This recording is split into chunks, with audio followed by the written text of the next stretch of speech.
निगलेंटी के साथ guardians of गहुल की कहानियों के कैरेक्टर बनकर खेल रहे होते हैं।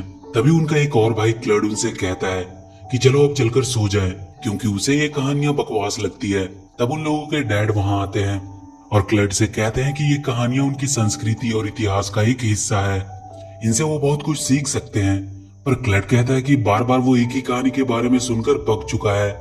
पर सोरेन और इग्लेंटे को ये कहानियां बहुत पसंद थी। वो दोनों उन कहानियों पे बिलीव करते थे और वो समझते थे कि गार्डियन सच में होते हैं। उनकी मॉम उन सबको अब सोने को कहती है।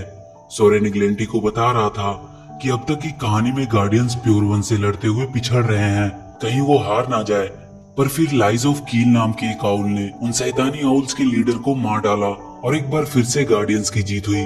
एक बार फिर से आउल साम्राज्य को आजादी मिल जाती है और वो गार्डियंस अपने घर वापस लौट आए, जिसका नाम गहूल था।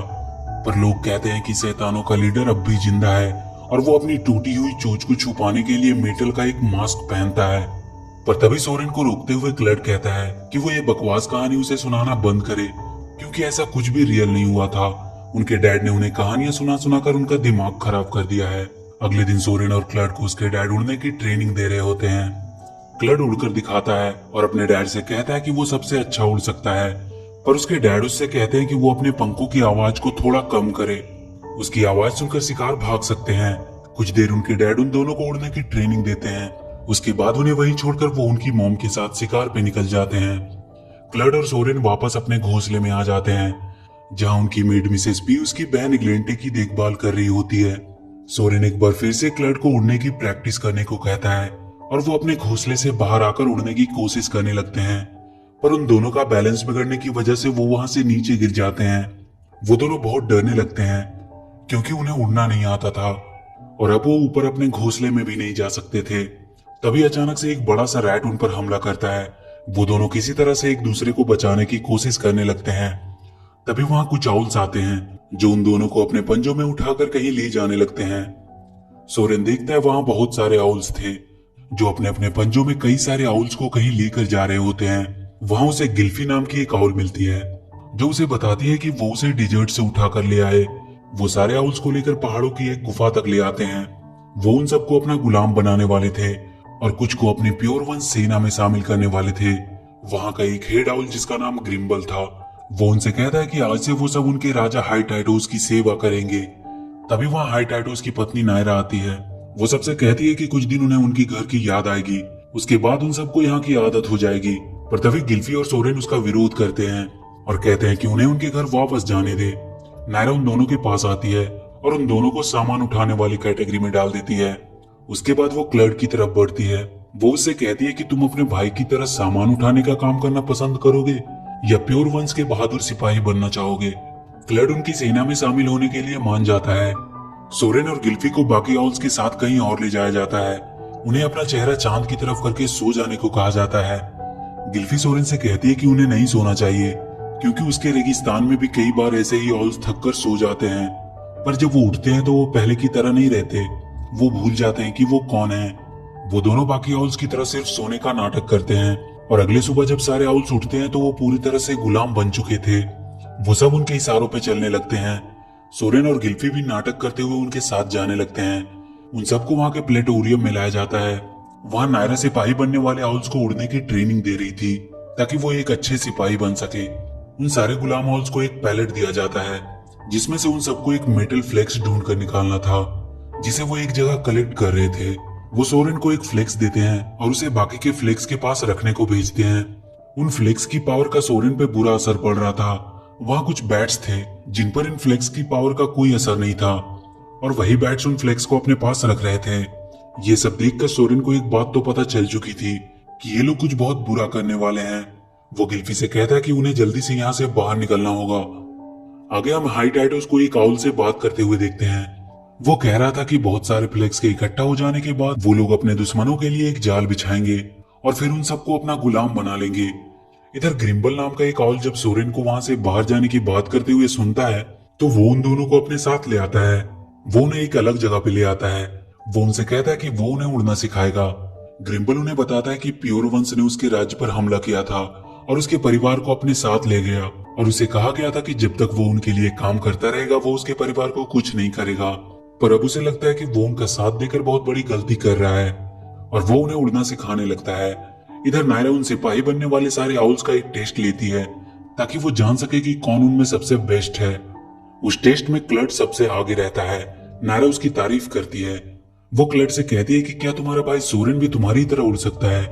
वो उसे अपने साथ लेकर सोरेन को समझाने जाती है कि वो भी उनके ग्रुप में शामिल हो जाए। ग्रिम्बल अभी भी सोरेन और गिल्फी को उड़ना सिखा रहा होता है। वो उनसे कहता है कि उन्हें अगर अपने घर जाना है तो उन्हें जल्दी से उड़ना सीखना होगा।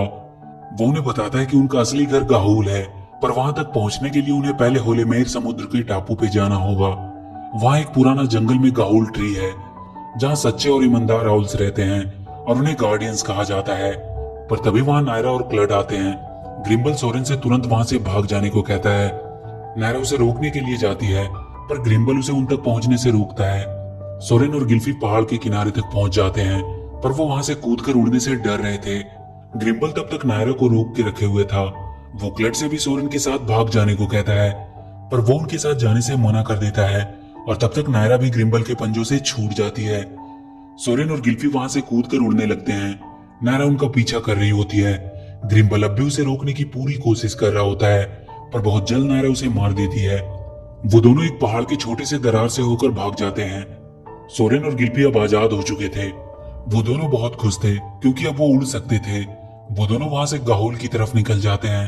इधर नायरा क्लड से कह रही होती है कि उसके पास आज भागने का अच्छा मौका था, पर फिर भी वो उनके साथ नहीं गया। वो जरूर प्योर वंश का एक महान सिपाही बनेगा। वो उससे कहती है कि वो उसके सिपाही बनने में उसकी मदद करेगी, पर उसके बदले में वो उसे क्या दे सकता है, क्योंकि उसका भाई तो वहां से भाग गया। क्लड कहता है कि उसकी एक बहन है, वो बहुत बहादुर है, वो जरूर उनकी सेना में शामिल होकर एक महान सिपाही बनेगी। नायरा उसकी बहन को उसके पास लेकर आने को कहती है। सोरेन और गिल्फी उड़ते उड़ते थक चुके थे। उन्हें रास्ते में डिगर नाम का एक आउल मिलता है। गिल्फी उससे कहती है कि उन्हें आज रात छुपने के लिए एक जगह चाहिए, क्योंकि वो लोग गाहुल की तरफ जा रहे हैं। वो उसे अपने घोंसले में ले जाता है। तभी वहां उसका दोस्त ट्विलाइट आता है, जिसने खाने के लिए मिसेस पी को पकड़ कर लाया होता है। वहां मिसेस पी सोरेन से मिलकर बहुत खुश होती है। वो कहती है कि उसने उन दोनों को हर जगह ढूंढा। सोरेन ट्विलाइट को बताता है कि ये उसकी मेड मिसेस पी है और इसे वो लोग खा नहीं सकते। वो उसे बताता है कि वो लोग गार्डियंस की खोज में जा रहे हैं ताकि वो उन्हें प्योर वंश के प्लान के बारे में बता सके कि कैसे वो लोग उन सबको गुलाम बनाने वाले हैं। ट्विलाइट और डिगर भी उन सबके साथ जाते हैं। मिसेस पी भी उनके साथ ही होती है। क्लड अपनी बहन ग्लिंटो को भी लेकर हाई टाइटोस के पास आ जाता है। वो बहुत डर रही थी उसे देखकर। सोरेन और उसके लोग हेलोमीर समुद्र के पास तक पहुंच चुके थे। वहां उन्हें किडना नाम का एक पोर्क्यूपाइन मिलता है, जो उनसे कहता है कि उसे पहले से ही पता था उनके बारे में कि वो लोग आने वाले हैं। वो उन सबको गार्डियंस तक जाने का रास्ता बताता है। वो उन्हें उन सितारों का पीछा करने को कहता है, जिनका पीछा करते हुए वो गार्डियंस तक पहुंच सकते हैं। वो सब अपने सफर पे निकल जाते हैं और लगातार उस दिशा में उड़ने लगते हैं। कुछ देर बाद वो घने कोहरे में फंस जाते हैं। उन्हें उड़ने में परेशानी हो रही थी और तभी डिगर के पंख जम जाते हैं। वो गिरने लगता है। सोरेन उसे बचाने के लिए उसके पीछे जाता है, पर तभी उसे एक गार्डियन आउल दिखाई देता है, जो डिगर को गिरने से बचा लेता है और एक उसे अपने पीछे आने को कहता है। वो उन सबको लेकर गार्डियंस के शहर गहूल में आते हैं। सोरेन गार्डियंस किंग को सारी बात बताता है कि कैसे प्योरवन सारे आउल्स को गुलाम बनाकर अपनी सेना तैयार कर रहा है और वो बहुत जल्द गहूल पे हमला करने वाले हैं। गार्डियन किंग अपने सिपाही एलेमोर को जाकर पता करने को कहता है कि क्या उनकी बात सच है। एलेमोर अपने साथ कुछ सिपाही लेकर निकल जाता है प्योरवन का पता करने। सोरेन को गहूल में आकर बहुत अच्छा लग रहा था, क्योंकि वहां के हर आउल को उसकी काबिलियत के हिसाब से काम दिया जाता है। वो वहां गार्डियंस बनने की ट्रेनिंग भी लेता है। इधर हाइटाइटोस अपने सैनिकों को बता रहा होता है कि वो लोग प्योर वंश है और वो सबसे ताकतवर हैं और इस दुनिया में हमेशा ताकतवर ही राज करते हैं। वो उन्हें बताता है कि कई साल पहले एक काया राउल लाइज ऑफ कील ने उसके राज को हड़पना चाहा और उस पर हमला किया और इसीलिए उसे अपनी चोट को छुपाने के लिए मेटल का मास्क पहनना पड़ता है।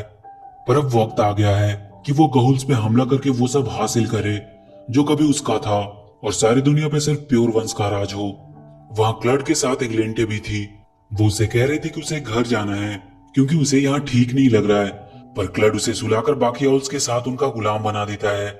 गार्डियंस का एक आउल सोरेन को उड़ने का सही अंदाज बताता है।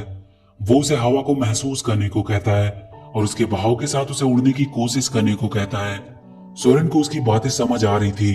वो हवा के बहाव के साथ उड़ने लगता है और उसमें वो इतना खो जाता है कि वो पानी में गिरने वाला होता है।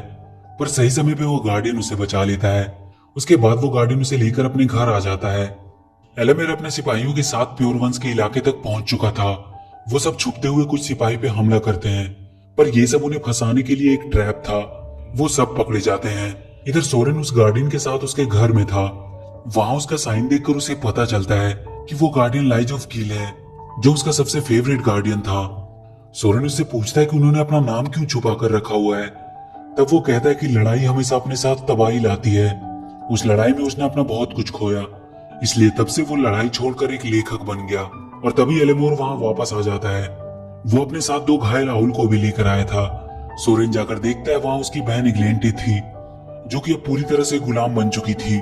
वहां के डॉक्टर उसे ठीक करने के लिए अपने साथ लेकर चले जाते हैं। एलेमेर सबको बताता है कि सोरेन की बात बिल्कुल सही थी।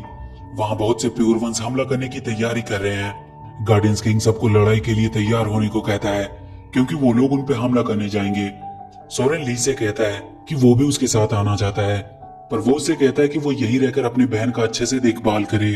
और सारे गार्डियंस की फोर्स प्योर वंस पे हमला करने के लिए निकल जाते हैं। सोरेन वहीं अपनी बहन के पास ही रुकता है। वो गार्डियंस वहां पहुंचकर एक एक करके सारे टाइटोस को मारने लगते हैं। और इधर इग्लेंटे को तब तक होश आ जाता है। वो सोरेन से कहती है कि क्लड ने ही उसे वहां गुलाम बनाया था और उसी ने उसे एलेमेर को यहाँ लाने के लिए दिया था। सोरेन समझ जाता है कि एलेमेर भी उनके साथ मिला हुआ है और ये सब गार्डियंस को फंसाने का उनका प्लान है। वो तुरंत उन्हें बचाने के लिए वहां से निकल जाता है। उसके साथ गिल्फी डिगर और ट्वाइलाइट भी थे। इधर सारे गार्डियन को वो उस मेटल फ्लेक्स की मदद से कैद कर लेते हैं, क्योंकि वो सारे फ्लेक्स की पावर को झेल नहीं पा रहे थे। नायरा वहां के सारे बैट्स को उन्हें मारने के लिए भेजती है, क्योंकि उन बैट्स पे उस फ्लेक्स का कोई असर नहीं होता था। और उसके बाद हाई टाइटोस धोखे से एलेमेर को भी मार देता है। सोरेन भी अब तक वहां पहुंच गया था, पर वो चाहकर भी कुछ नहीं कर सकता था। तभी उसे पास के जंगल में लगी हुई आग दिखाई देती है और उसे एक आइडिया आता है।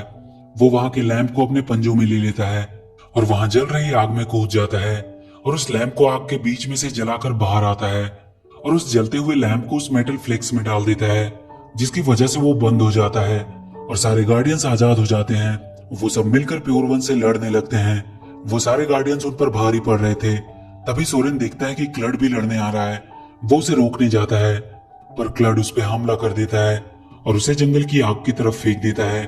सोरेन उसे समझाने की कोशिश कर रहा था कि वो गलत लोगों का साथ दे रहा है, पर क्लड उससे कहता है कि वो उसकी तरह कमजोरों की जिंदगी नहीं जी सकता।